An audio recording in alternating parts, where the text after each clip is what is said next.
¿Qué tal? Muy buenas noches. Bienvenidos a Minuto 1, la pantalla de C5N. En el Día de la Memoria, hoy se recuerdan los 39 años del inicio de la más dura y terrible dictadura militar que tuvo la República Argentina. Hace 39 años, los militares, con asistencia de muchos civiles y de muchos dirigentes políticos de entonces cómplices de la dictadura, asaltaron las instituciones de la República, tomaron por asalto el poder una vez más, como en muchas oportunidades de la historia de nuestro país, interrumpiendo un proceso democrático y haciéndose dueños de la verdad. Por suerte, a partir del 30 de octubre del 83, cuando se recuperó la democracia de la mano de Raúl Alfonsín, que tuvo el gran valor por primera vez en la historia de la República Argentina y como un hecho inédito a nivel mundial de enjuiciar a los militares, llevarlos por primera vez al banquillo de los acusados y de dictarles condena en un juicio que ellos no le dieron a ninguno la posibilidad. Desde entonces se han ido cumpliendo pasos cada vez más importantes en el fortalecimiento de la democracia. Y así también se han cumplido con el reencuentro de muchos documentos históricos. En estos años se ha podido recuperar, gracias al trabajo de las abuelas de Plaza de Mayo, a muchos de los hijos de los desaparecidos, a los nietos recuperados, que formaron parte de ese plan sistemático para el robo de bebés que puso en marcha la dictadura también el 24 de marzo de 1976.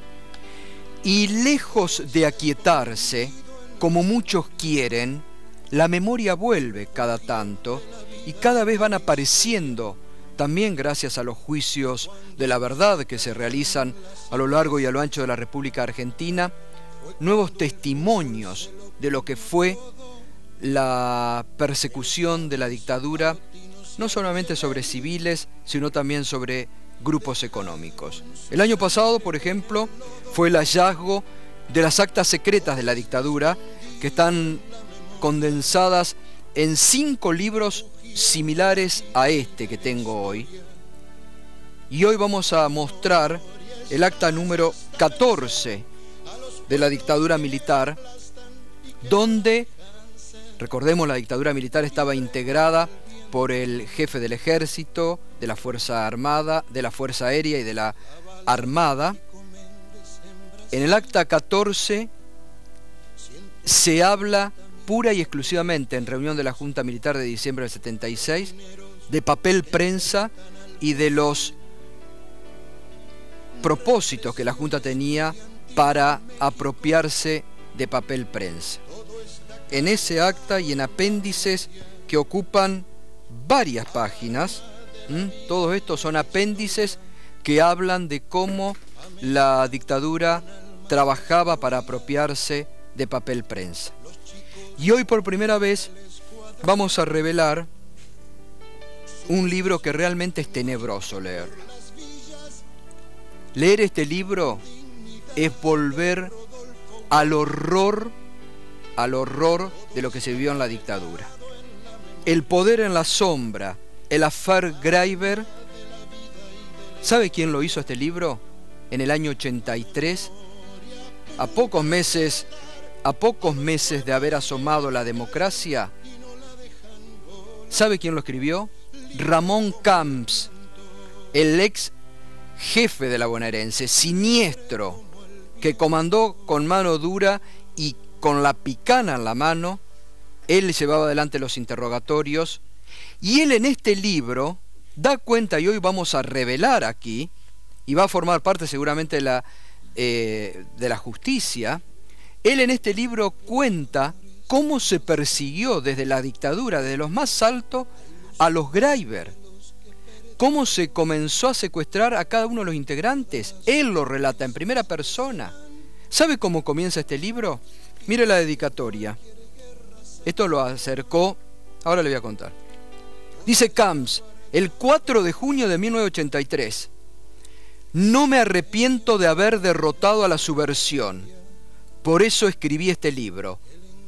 Por nuestra lucha, por los que cayeron, por los que no tenemos miedo de caer y por los que caerán. Buenos Aires, 4 de junio de 1983, Camps, firmado. Y en este libro, él da cuenta de una investigación que le encarga el entonces ministro del Interior, por orden de la Junta Militar, al entonces gobernador militar de la provincia de Buenos Aires, Américo Saint-Jean, al jefe del primer cuerpo de ejército y a él, donde el plan era perseguir a los Greiber, despojarlos de todas las pertenencias de todas las empresas. ¿Y sabe lo que cuenta aquí Camps en este libro? Cómo era el plan de las Fuerzas Armadas para apropiarse en 2 etapas. En la primera etapa se tenían que apropiar del banco Hurlingham y de papel prensa. Lo cuenta acá Camps. Y en la segunda etapa tenían que terminar con todo vestigio de los lazos comerciales de los Greiber.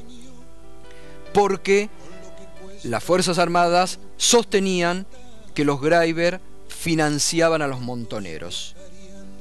Y acá también cuenta cómo lo secuestran, ahora lo vamos a ver en el informe que hemos preparado, al primero de ellos, a Juan Greiber, el padre de David Isidoro, cómo la llevan detenida a Lidia Papaleo, cómo lo llevan a una reunión que estaba presente el general Vaquero, el segundo del general Viola en el ejército, a una reunión a Isidoro Greiber, donde, como contó la semana pasada Lidia Papaleo aquí en este programa, le decían: vendan de inmediato papel prensa, vendan todo lo que tienen. Cuenta en este libro Camps, digo, es siniestro leer este libro, se te revuelven las tripas, se te pone en la piel por las cosas que cuenta Camps, cómo torturaba él en persona. Cuenta cómo lo detuvieron a Jacobo Timerman, cómo lo llevaron a su presencia, cómo lo engañan para detenerlo a Juan Greiber. Ahora lo vamos a ver en el informe que estamos presentando. Y es lo más tremendo, porque esto hay que tenerlo en cuenta, y por eso hay que tener memoria. Porque no nos olvidemos que Checolás, que hoy purga prisión por haber participado también en la bonaerense, discípulo de Camps, se indica que Checolás fue uno de los autores de la desaparición de Julio Jorge López, con los mismos mecanismos que actuaban en la dictadura militar. Por eso hay que tener memoria siempre, porque obviamente que son cada vez menos, pero todavía anidan en muchos sectores de la sociedad argentina vestigios de lo que fue la dictadura militar, y no hay que olvidar. Al contrario, cada vez hay que recordar más. Vamos al informe sobre este documento, el libro de Camps.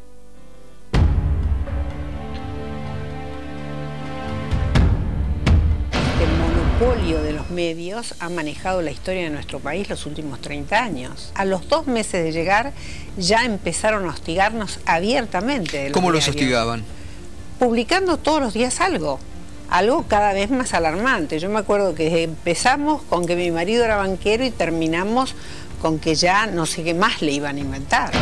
El poder en las sombras, el affair Greiber, es el libro en el que el siniestro ex jefe de la policía bonaerense, el general Ramón Camps, cuenta con lujo de detalles y en primera persona cómo el gobierno militar persiguió, secuestró, encarceló, torturó y obligó a la familia Greiber a vender todas sus empresas en el país, incluido papel prensa, porque eran considerados enemigos del proyecto y un peligro para la nación. No me arrepiento de haber derrotado a la subversión.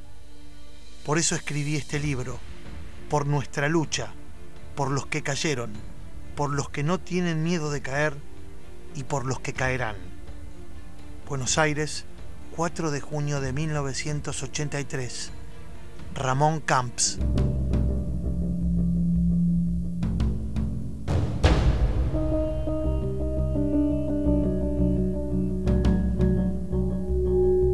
El interés del gobierno militar en las empresas del grupo Greiber, a quienes los militares acusaban de financiar a los montoneros, queda reflejado en el acta número 14 de la Junta Militar de diciembre del 76, que ocupa toda una reunión para el tema papel prensa y adopta decisiones sobre el despojo de la misma a los Greiber y el pase a una sociedad conformada por los diarios La Nación, Clarín y La Razón.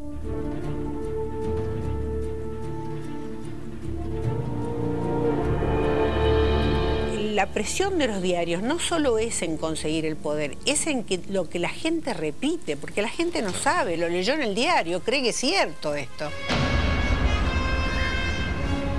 Mayo de 1977. Relata Camps.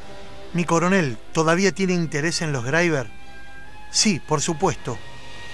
Anochecía aquel día, allá por el mes de mayo de 1977, en mi despacho, en el departamento de policía de la ciudad de La Plata. El comisario general que me había hecho la pregunta parecía vacilar.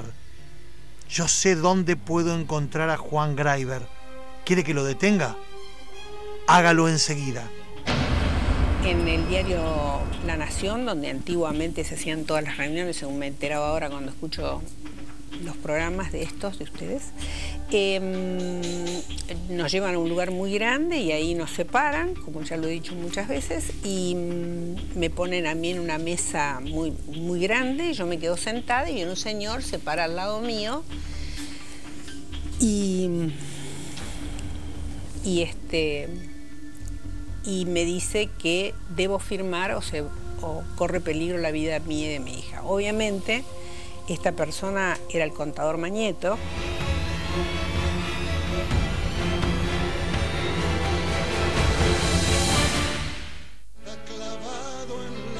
Bueno, allí se relata un somero testimonio, pero aquí, por ejemplo, donde reitero en este libro, Camps, en primera persona, cuenta, dice, la investigación que inicié en 1977 descubrió que los terroristas montoneros habían entregado a Greiber 17 millones de dólares para que los trabajase. Este capital negro aumentó enormemente las posibilidades de maniobrar en el mercado financiero. Y allí comienza toda la investigación que realiza Camps sobre el grupo Greiber. Un año después, él le lleva las primeras investigaciones, ya con Juan Greiber secuestrado, con Lidia Papaleo también, al propio presidente en ese momento, de facto, Jorge Rafael Videla. ¿Qué le dice Videla? Le agradece los servicios prestados y pone todo en manos de un general que se denomina un general preventor, perdón. Nombran a un general preventor. Que miren ustedes las ridiculeces de los milicos en esa época. ¿Qué era el general preventor? Es importante, dice Camps, explicar aquí un poco las funciones del preventor. Su finalidad no es agotar la investigación, sino, tal como dice textualmente la ley de los militares, ¿no? Reunir en forma inmediata los elementos de prueba necesarios que acrediten la existencia de delitos subversivos, determinar la persona de los autores, cómplices o encubridores, practicar las diligencias necesarias para la detención de los imputados, posibilitar que con los elementos de prueba reunidos pueda establecerse el tribunal competente y que dicho tribunal pueda llegar a pronunciarse sobre la responsabilidad de los imputados.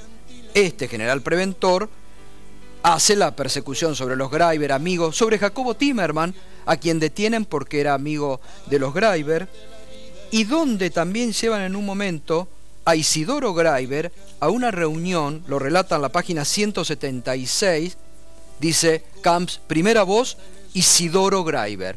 Lo llevan a una reunión donde le mienten sobre la identidad de la persona que estaba frente a él, y resulta después, el propio Camps lo revela en el libro, era el general Vaquero, el segundo de viola en el ejército mandado por la Junta Militar. Lo recuerda Camps, que le dice después Isidoro Graiber: me habló de un plan de las Fuerzas Armadas respecto de este problema, un plan de 2 etapas.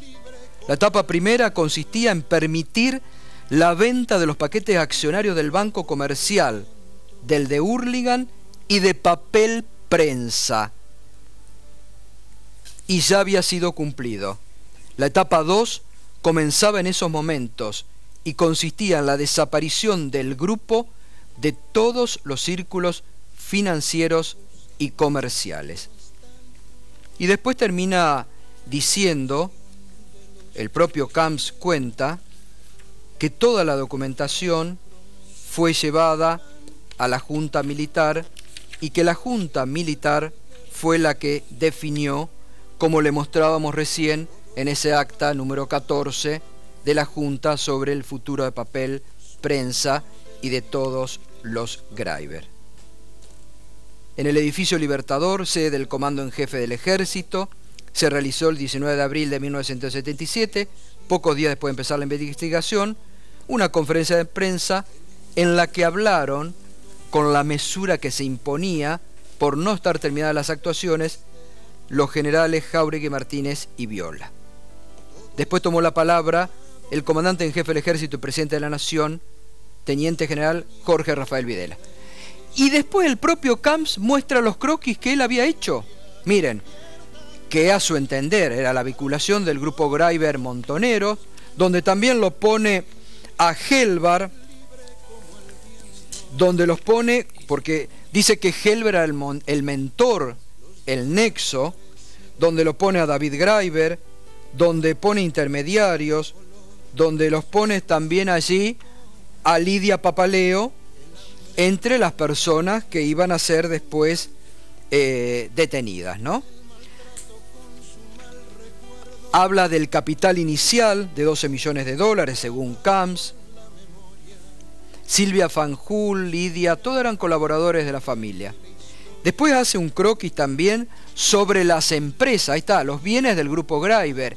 Detallan todo, casa por casa, terrenos. Es decir, le habían contado las costillas al grupo Graiber para quedarse con todo. Casas, departamentos, locales, lotes, ahí está. Todo esto realizado por el propio Camps. Él los pone como croquis, como apéndice. Después pone fotos incluso de la familia Graiber en algunos actos. Bueno, y hasta el valor de mercado que en ese momento tenían las propiedades, casas, departamentos locales, lotes, cochera. También habla, como lo... No, y obviamente que es muy interesante, como lo contó Lidia Papaleo, que el propio Camps cuenta que en esa reunión de el general Vaquero con Isidoro Graiber le dicen: usted va a tener que hacer todo esto, entregar papel prensa, entregar los bienes, pero no va a recibir un peso, porque el dinero que ustedes tienen es mal habido. Toma vos. Osvaldo Papaleo, buenas noches. ¿Conocía todo esto usted? Sí, conocía, muy protagonicé la historia, ¿no? Y además conocía a Camps, ¿no? Digamos, no tuve mucha fortuna, tuve que conocerlo. Lo conocí en un lugar de tortura cuando me estaban torturando y nos sacaron, después de torturarme, que yo, sacaron, estaba Camps vestido de coronel, un psicópata acá, un enfermo mental, un mesiánico, y hacía interrogatorios con... Porque hay que centrar, en el caso de Graiber, una enorme carga de antisemitismo. En la tapa de ese libro que me mostraste hay 2 judíos. Claro, ¿no? Jacobo Timerman y Graiber. Veamos, no en vano está eso. En el grupo Graiber hubo algunos que no lo eran, que estaban cerca, y bueno, pero había una gran carga de antisemitismo. Y además había la colaboración, yo creo que este libro la colaboró la gente de Cabildo. Claro. Porque nosotros, cuando estábamos en el campo de concentración de Puesto Vasco, la revista Cabildo, los interrogadores de Cabildo, venían a verlo, a Jacobo Timann, a preguntarle, a golpearlo. Lo vivíamos, porque vivíamos en un lugar muy chiquitito, como ya lo siniestro de esto es que él detalla, por ejemplo, el Puesto Vasco prácticamente como un spa. Camps, ¿no? Claro, sí, no. Y además la psicopatía de él era muy... ¿Sabés lo que ocurre? Yo ya lo sostengo, digamos. El tema de antisemitismo en las Fuerzas Armadas tenía prensa, buena prensa. Entonces él usó de cohesionar. Él la cohesión interna la hacía con el antisemitismo. Lo ejercía bastante frecuentemente. El caso, no nombramos a Rubinstein, que muere en la tortura. Claro. Bueno, lo nombra Camps. Claro. Camps se lo nombra porque es una de las personas también del entorno que detienen. Claro. Entonces, ahora es tremendo el poder. Uno se pregunta, la persecución, ¿por qué tanta persecución contra los Greiber? No, claro, era que merece el botín esa investigación. El botín era grande. El botín no era lo mismo una fábrica de telas en San Martín. No era lo mismo. El grupo tenía canales de televisión. Bueno, él lo cuenta acá. Claro. Él se sorprende del Canal 2, claro, ¿no? Que tenían, los lazos. La gente no sabe. Sí. El Canal 2 era del grupo Greiber. Ahí hay un, perdóname, Ale, hay un, en el esquema que mostrábamos recién, aparece a la cabeza de ese esquema José Bergelbar. Bueno, el gran enemigo del proceso, no de Camps, de Martínez de Oz, de Videla, era Gelbar. Gelbar era el tipo que era el objetivo a buscar. Digamos, Gelbar por eso muere en el exterior, pero igual lo metieron en el acta institucional, le sacaron los bienes, pero el enemigo, porque era el burgués, el pequeño burgués, o el gran burgués industrial, claro, con formación de izquierda, con formación del Partido Comunista. Bueno, ahí está, mire Camps, el detalle que hace. Grupo Greiber, Gelbar lo destaca, lo pone como el cerebro de todo. Claro, exacto. Y además, Gelbar hizo la negociación con Cuba, cuando Argentina negocia y lleva los famosos autos de una marca muy conocida. Digamos, Gelbar aparecía ante ellos como el tipo, el conductor económico del país, con Perón de presidente. Cuidado, no era un enemigo chico Gelbar. Gelbar era el ministro de Economía de Perón en el 73. Había sido el titular de la CGE, ¿no? Claro, había armado la CGE y a Perón lo convence, lo fascina además. Lo que cuestionaba Gelbar fue un brillante ministro de Economía. Autor del diálogo social, ¿no? De las bases. Ahora, es interesante, Papaleo, lo que dice usted del antisemitismo, cuando dice que cohesionaba dentro de las Fuerzas Armadas. ¿Qué quiere decir? Que, por ejemplo, Arengabe decía, todos los judíos hay que expropiarlos, tienen toda la riqueza. No podemos negar que en las Fuerzas Armadas, sobre todo en el Ejército, había en el colegio militar una tendencia antisemita muy pronunciada. Yo estuve 8 meses en ese campo de concentración y tuve interrogatorios, porque acá nos olvidamos del cura von Bernick. Claro. Que todavía ejerce como cura. Exacto. Pero a mí le da la hostia a Echecolás en prisión. Exactamente. Entonces, tenemos que ver que toda esa gente exacerbaba ese criterio. Pero había otros empresarios judíos, por ejemplo, me interesa especialmente porque, por ejemplo, los Madanes en ese momento también tenían aluar y también fueron presos. Digamos, te voy a contar. La mujer de Madán está embarcando hacia Tel Aviv, fue al Puesto Vasco, la mujer de Marcos Madanes. Y la detienen, y nosotros ahí que nos enterábamos de todos los que llegaban, quiénes eran, y llega esta señora, nada que ver con la vida, pobre mujer, y nosotros nos encargábamos, los detenidos, de alcanzarle una medicina que tomaba. La bajaron de un avión en Ezeiza, que ya se vio. No, los Madanes también fueron por ellos, fueron por Bronner. Bronner se exilia en Venezuela. Bronner, otro dirigente de la CGE de origen judío, pero después Aluar termina no en la peor relación, porque Aluar crece, le hacen Futaleufú, digamos. No, claro, sí, no. O sea que el objetivo no solamente era ideológico, la persecución, sino que también apuntaba a quedarse con el dinero de los grupos. Claro, además Camps y todos ellos estaban en operativo, había un combate interno. Ustedes piensan que el 25 de mayo, en la historia de 1977, estaban presos los 3 comandantes en jefe que entregaron el poder en el 73, Niavi, Lanusse y Rey, los 3. ¿Por qué? Porque Lanusse, como en el caso Greiber, matan en la tortura a Sajón, un periodista uruguayo. Vocero. Exacto. Claro. No, hablemos para que la gente lo entienda, porque nosotros... Edgardo Sajón, vocero del gobierno del pacto de Lanús. Lo matan en la tortura, se sospecha que lo detuvieron en un lugar que ahora, siempre fue un lugar muy, muy high, que es el Coti Martínez, que es la comisaría que estaba en la Avenida Libertador, que ahora no se llama la comisaría, había un puesto que se llamaba Coti Martínez, lo llevan a Campo de Mayo y muere ahí. Cuando Lanús, que tiene contacto en el ejército, le cuentan lo de Sajón, que era su amigo, además Lanús era caudillo. Claro. Quiere interceder. Intercede, va y lo encara a Videla en la Rosada y le dice todo lo que tiene que decir. Bueno, es impresionante el testimonio de Lanús en el juicio a la Junta. Exacto. Cuando cuenta todo, es impresionante ver ese testimonio de Lanús en el juicio a la Junta. Exacto, ahí está. Un minuto, Osvaldo, ahora vamos a retomar porque quiero ver por qué lo detienen a usted, cómo fue y las relaciones después con Lidia y todo lo demás. Está Luis Alem, que es subsecretario de Derechos Humanos del gobierno argentino, y... Luis, usted dice que este libro ha servido y está ya en la justicia, ¿no? Este es uno de los 2 libros que escribe Camps, el otro es sobre el caso Timerman. Los 2 están en poder de los tribunales, no de la justicia. La justicia es un valor. Sí. El poder judicial lo integran jueces, que a veces hacen justicia, no siempre, ¿eh? Tengámoslo en claro. No pongamos como equivalente a todo el poder judicial con la justicia. ¿No? ¿Quién lo tiene? Esto lo tiene el juez Ercolini desde que se inició la causa, de que tomó conocimiento, pues nosotros lo ofrecimos como parte de la prueba de la querella. Es curioso, ¿no?, ver cómo todos los genocidas fueron dejando rastro de todo esto. Exacto. Y muchas de las pruebas que están incorporadas en el caso Papel Prensa están escritas en momentos en que ellos se creían con la impunidad asegurada. Exacto. Es decir, Camps escribe esto y escribe el caso Timerman, que están los dos muy vinculados. Está la biografía de Mañeto, donde cuentan cómo Mañeto va y convence a los oficiales de que se queden con Papel Prensa. Yo después de leer este libro, como dicen en los juicios, no más preguntas, señor.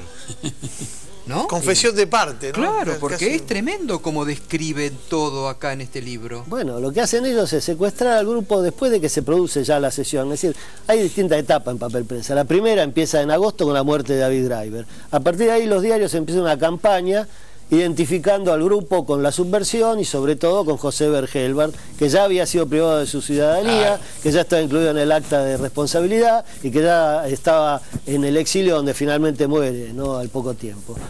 Pero esa persecución los lleva a que ellos teman qué es lo que tienen que hacer. Entonces se contactan a través de Francisco Manrique con la Junta Militar y la Junta les transmite a partir de Martínez Dios, el verdadero jefe de la dictadura. Esta dictadura, dejemos de bromar, no es una dictadura militar, es una dictadura que sirvió a intereses civiles. Y esos intereses civiles estaban representados por José Alfredo Martínez Dios. Esos intereses son los de los capitales financieros concentrados y los de la sociedad rural y sus grupos que aplaudieron el golpe y fueron beneficiarios de ello. Porque si no decimos las cosas como son, las cosas quedan mal. Y entonces, ¿qué papel jugaba Papel Prensa? Papel Prensa era una empresa que todavía no estaba en funcionamiento, pero que tenía como finalidad producir el papel para todos los periódicos del país.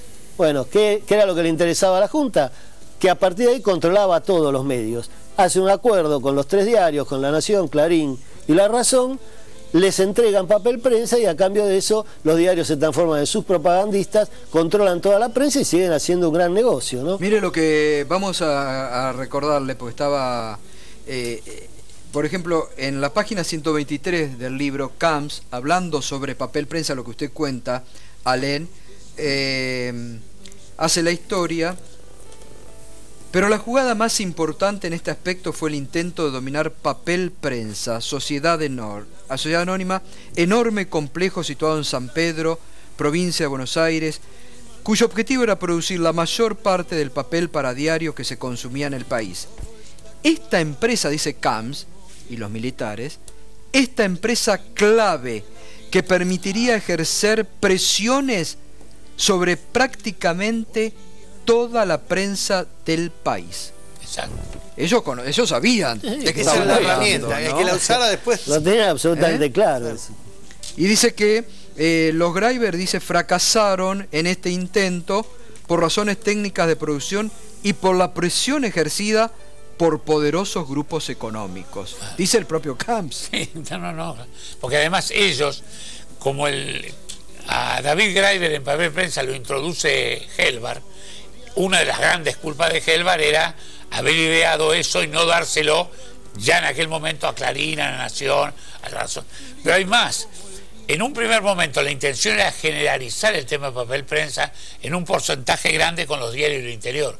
Estos tres monstruos resuelven que no hay acciones para los menores. Bueno, en una de las actas, yo estuve repasando hoy, en una de las actas de la Junta Militar habla de eso, que el propósito tiene que ser federal. Sí. Bueno, eso estaba en el proyecto originario, que es un proyecto de Onganía, de la otra dictadura, ¿no? Onganía es el que llama a licitación, la licitación queda desierta, después la NUCE adjudica papel prensa por contratación directa al grupo Abril, al grupo que editaba César Civita. César Civita es el que lo vende posteriormente, le vende a Greiber con la intervención de Rafael Llanover como testaferro de Greiber, cosa que siempre admitió y que fue claro, mucho antes de, entre 73 y 74, mucho antes de cualquier otra cosa.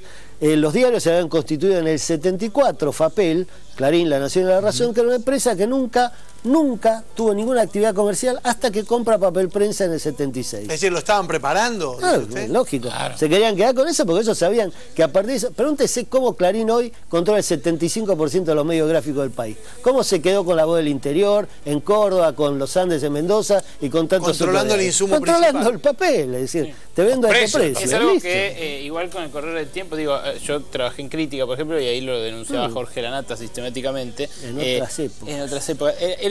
Igual es algo que con el correr del tiempo deviene menos importante el papel, digamos. No es lo mismo en el 79 que hoy. Pero más bien. No, claro, hoy no, pero en su momento, es decir, acordémonos de que en esa época no había internet, no había la televisión por cable, no tenía el desarrollo que tiene hoy, entonces los diarios eran el gran medio. A lo que voy es a que incluso quitando, digamos, cambiando de la titularidad de papel prensa hoy, no se subsanaría el poder que generó en aquel momento. ¿Me explico? Es como controlar internet. Fue el pivote económico para Clarín, sobre todo, que después se hizo dueño de todo, terminó apoderado. Clarín, yo creo que el mismo... La Nación, no sé cuántos serán los Mitre que deben estar de visita en La Nación.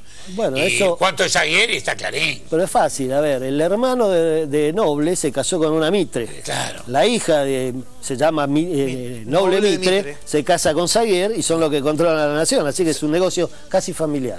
Ahora, con todo esto, uno dice, ¿no? Con todo lo que se revela, con todo lo que Camps, la dictadura, las actas... ¿Cómo el juez Ercolini dice hace una semana, rechaza lo que el fiscal pidió en la indagatoria a los directivos del Grupo Clarín y el diario La Nación? Dice que no tiene elementos. Hay una confusión básica, es decir, él dice que está esperando el resultado de una pericia sobre el precio. Esto es un absurdo, porque acá no estamos juzgando el precio de la empresa. Pues si usted le pone una pistola en la cabeza y lo obligan a vender su casa, si le pagan el precio de su casa, igual es un delito, porque usted no la quería vender, ni se la quería vender a ellos. Bueno, entonces, ¿para qué queremos la pericia? Ahí para perder tiempo y esperar a ver qué pasa, y vamos a ver qué pasa con las elecciones. ¿Pero qué pasó con ese dinero? Porque acá... Ese dinero nunca fue pagado. Claro. Es decir, lo que supuestamente se paga o se comprometen los diarios a pagar en el momento de la sesión de las acciones, que es donde Lidia cuenta claramente cómo Mañeto la amenaza y donde Rafael Llanover cuenta lo mismo. Él dice, yo firmé porque me dijeron que si no firmaba me podía pasar cualquier cosa, pero si firmaba no me iba a pasar nada. Después lo detuvieron, ¿no? Pero igual, el precio que se fija ahí, que es muy inferior al valor real de la empresa, ni siquiera alcanza a cubrir el valor del inmueble en San Pedro y de las maquinarias que tenía, ni siquiera se paga una suma ínfima, bueno, $7.000. Contó la semana pasada Rafael Llanover acá, que la máquina principal costaba, creo que 8 millones de dólares, o 6 millones, y la empresa la vendieron por 8 millones. La empresa supuestamente. Pues pagaron $7.000 ahí, y después, claro, como ellos caen detenidos, no tuvieron nada. Como son secuestrados los Greiber, puestos primero a disposición de Camps y de su locura antisemita que los interroga hasta por el plan Andiña y por la supuesta entrega a la Patagonia y otra serie de pavadas típicas del nazismo argentino, hasta que se los sacan y los ponen a disposición de un consejo de guerra, que ahí es donde entra el general preventor, que es Gallino, que lo primero que hace es reunirse con los representantes de los 3 diarios y coordinar con ellos de qué los van a interrogar. Ahora, qué ridículo que era. General preventor. Se pasaron la Constitución por donde se la pasaron, y ellos nombraban estos general preventor. Bueno, hicieron un consejo de guerra tan absurdo que los condena a los Greiber, que hasta la propia corte de la dictadura anula eso. Lo pasa a la justicia federal, pero hay un fiscal en la justicia federal que los vuelve a acusar. Ese fiscal se llamaba Julio César Estracera. porque a veces hay que tener la memoria bien completa, ¿no? Carlos Pisoni, subsecretario de Derechos Humanos también, y además, bueno, vos viviste en carne propia porque tus padres están desaparecidos, ¿no? Sí. La verdad que hoy es un día muy particular para todos nosotros, los que somos familiares, pero también para el pueblo argentino. Y este caso de Papel Prensa es muy particular porque deja en evidencia algo muy claro. Hoy tenemos 566 genocidas que han sido condenados por delitos de lesa humanidad, entre ellos algunos civiles, pero los integrantes, los ideólogos, los beneficiarios de la dictadura militar siguen libres. Tuvimos unos fallos nefastos la semana pasada, dejando sin falta de mérito a Massot, que es el hijo del que fue dueño de la nueva provincia, a Blaquier, que es el dueño del ingenio Ledesma, la azucarera más importante de la Argentina, y sin imputación a Manieto, Noble y compañía. Entonces, de alguna manera, este fallo, este gran informe que han hecho, de alguna manera pone en evidencia que hay unas corporaciones en Argentina que siempre gobernaron nuestro país, que eso no sucede desde hace 12 años, y que tienen a un sector del Poder Judicial acorralado para garantizar la impunidad. Vos recién mencionás a Massot y mencionás a Ingenio Ledesma, y esto es algo de lo que se habla poco. En los últimos años se ha empezado a hablar más, que es la vinculación del poder económico y la participación del poder económico en los actos represivos, ¿no? Sí. Y en la desaparición de personas. En el caso de Blaquier, la vinculación es directa. Y cómo entregaban a muchos obreros que no los entregaban. Mercedes-Benz también. Mercedes-Benz, Ford. Sí, pasa que esos juicios tienen idas y vueltas. Ahora a Blaquier, por ejemplo, acaban de dictar la revocatoria de la procesamiento. En algunos casos, Blaquier está acusado por 3 desapariciones producidas el 24 de marzo, entre ellas la de Luis Aredes, que había sido el intendente del Libertador San Martín, que es donde después se produce la noche del apagón, donde hay 20 desapariciones más, donde el Ingenio Ledesma proporciona a los medios, las camionetas para que los secuestren. Pero parece que para los jueces eso no es un dato. Pero dicen que él no necesariamente sabía. No, sí, las prestó para que fueran a pasear. Vicente Massot, desaparecen dos de los trabajadores que estaban haciendo la gremial interna en la nueva provincia. Señalado por Massot, ¿por qué más? Pero tampoco parece ser... Massot era el que... yo estaba en el puesto Vasco, un campo de concentración, y ahí estaban las revistas de Cabildo, y a Timerman lo venían a interrogar los periodistas vamos a llamarle así, de Cabildo. Venían a interrogarlo porque eran formados en interrogatorio antisemita. Recordaba, era una revista de impronta nacionalista. No, ¿cómo? Una revista que sacó la esvástica en la tapa. Claro. No, lo que tenemos memoria. Y la revista debe seguir saliendo. Siempre se imprimió en la nueva provincia de Bahía Blanca. Charlie, pero ¿qué pasó con esos juicios en donde se investigan delitos económicos asociados al genocidio? ¿No hay fuerza para impulsarlos? ¿La justicia no responde? Porque hay otra serie de juicios en los cuales en estos últimos años se han conseguido condenas. Sí, por ejemplo, von Bernich es un integrante fue un integrante de la cúpula eclesiástica. Hay 2 civiles presos, un integrante de la sociedad rural en Tandil por haber prestado sus casas. En algunos se ha avanzado más, en otros mucho menos, pero para mí es importante que nosotros reflexionemos que hoy estar hablando de este caso no tiene que ver con el pasado. Muchas veces escuchamos que hay que dejar de mirar para atrás, hay que mirar para adelante. Esto no es el pasado, esto es el presente y el futuro, porque yo creo que ninguno de nosotros, ninguno de los televidentes quisiera salir a un bar y encontrarse con Astiz en la calle. Entonces hay que discutir con esos que dicen que estamos hablando del pasado. Esto estamos mirando para adelante, porque sin duda que si no hubiera estado preso Astiz, hubiese sido muy difícil que después hubiesen sido juzgados los asesinos de Mariano Ferreira. Ese es el país que estamos viviendo, hacia un camino de terminar con la impunidad, pero siempre hay algunos sectores que tuvieron impunidad durante muchos años que la quieren seguir teniendo, y acá está a la vista con esta causa Papel Prensa y con todos los demás casos que la justicia no avanza. Bueno, hay algo que quizás Alem, Charlie, a usted le resulta incómodo, pero se los tengo que mencionar. Hoy formó parte de las 2 marchas, tanto de la marcha de los organismos de derechos humanos como del Encuentro de Memoria, Verdad y Justicia, la situación comprometida del comandante en jefe del ejército, César Milani. A ver, el documento de la marcha más afín al kirchnerismo dice que César Milani solo continúa en su cargo si se comprueba que no tuvo participación en ningún crimen de lesa humanidad. ¿Cómo se conjuga esto con la política de derechos humanos que viene siguiendo el gobierno. ¿No es una contradicción? ¿No se sienten mal ustedes, digo, como exponentes de los derechos humanos en el gobierno? La situación de Milani está siendo juzgada en distintos tribunales. Lo que dice el documento es claro. Si Milani es hallado responsable, evidentemente no puede seguir formando parte del gobierno. Quien aportó las pruebas en las dos causas, tanto en La Rioja como en Tucumán, fue el secretario de Derechos Humanos, Martín Fresneda. Fue y llevó las pruebas que estaban en el Nunca Más, que eran justamente las pruebas donde no estaba el caso de Milani en la lista de represores, que eso es justamente lo que después se discute. Fue Martín Fresneda en persona a llevar las pruebas como un hecho de que nosotros también queremos saber la verdad y queremos que se sepa. Ya ha habido casos de integrantes de las Fuerzas Armadas, Godoy, Bendini, cuando han sido procesados, han sido Pero no sería mejor que ante la denuncia de la familia ya directamente se lo aparte. Digo, es un militar más, no se puede poner a otro. Y chau. No es tan fácil. Yo creo que es importante siempre acompañar a los familiares. Yo soy familiar y sé lo que deben sentir y nosotros estamos con ellos.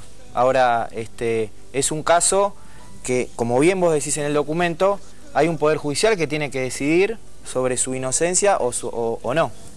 Osvaldo, ¿cuántos años preso estuvo usted? Yo estuve detenido ilegalmente, ¿no? Parezco el gordo Valor. Me hace una pregunta, me tira años en vez. No, meses. Estuve detenido por política. Por favor, dame una salida. No, yo estuve todo el 76. Me dice, ¿cuántos años estuviste preso? Como si fuera fácil. Bueno, no. Estuve el 76, que fuimos a parar un barco. El barco, el 33 Orientales, que ahí fue la gente que estábamos en el gobierno. Después nos pasaron a Devoto, después nos pasaron a Casero y en el año salimos. Y después yo me detienen en abril del 77, poco después que habían detenido a la familia Greiber, por el caso Greiber. Ahí estoy 9 meses en un campo de concentración que es el Puesto Vasco, que está ahí en Bernal, que era la subcomisaría de Don Bosco, convertido en un campo de concentración. Porque esta es una característica importante de considerar. Los campos de concentración del proceso en la Argentina estuvieron en lugares urbanos. El Olimpo, la ESMA, el Libertador. Tuvimos nosotros un barrio humilde de trabajo, pero un barrio de Don Bosco. Auschwitz o Treblinka, exactamente. A kilómetros de... Yo fui en Alemania, en lugares, claro, era 100 kilómetros de árboles que yo, y de pronto aparecía el horror. Acá no. Pero esto que notificaba a la gente cómo venía la mano. Porque nosotros después fuimos a hablar con esos vecinos cuando se hizo el proyecto y se juzgó a las juntas y qué sé yo, fuimos a hablar y los vecinos todos sabían lo que pasaba, porque un día la subcomisaría se convirtió en un fortín. Torretas, autos que entraban, salían, gritos de tortura, porque además la tortura era acá y había una medianera a 30 metros y el vecino estaba a 40. Tremendo. Bueno, gracias, gracias a todos, gracias por el recuerdo, gracias, y obviamente que vamos a seguir con el tema. Era muy importante, a 39 años del golpe, en el Día de la Memoria, repasar estos documentos, para muchos reveladores, contados en primera persona, nada más ni nada menos que por el siniestro general Camps. Hacemos una breve pausa y enseguida ya nos metemos con el clima electoral y con campañas electorales.